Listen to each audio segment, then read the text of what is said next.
Sa oras ng sakuna, kaguluhan o emergency, isang tawag lamang ang katapat ng mabilis na responde sa barangay pinagbuhatan. Nagsisilbing pangunahing command center ng barangay ang kanilang action center kung saan dito agad ipinadadala ang mga ulat kaugnay ng sunog, aksidente, sigalot, peace and order concerns at maging mga nangangailangan ng ambulansya o agarang tulong.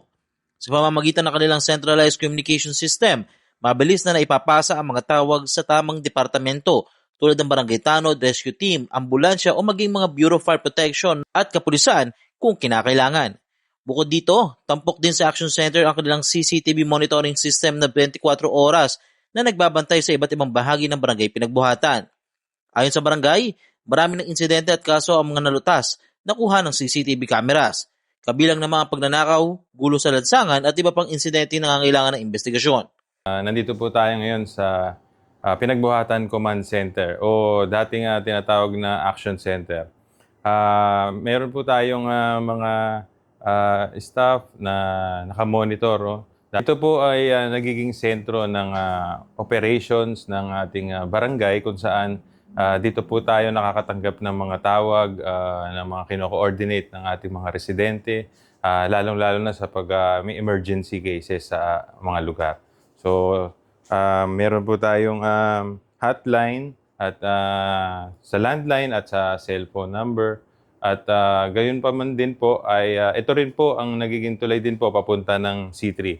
Halimbawa si C3 naman po tinawagan, si Pasig Command Center, tatawag din po sila dito sa atin sa Pinagbuhatan Command Center para po ma-verify yung mga tinatawag sa kanila para smooth po yung magiging communications. 24 hours po ang monitoring natin ng operations. Actually, meron tayong 3 shift ng nag-monitor ng mga CCTV at the same time meron din tayong public address system na kung saan ina-announce po kung may mga importanteng ganap or panawagan sa ating barangay.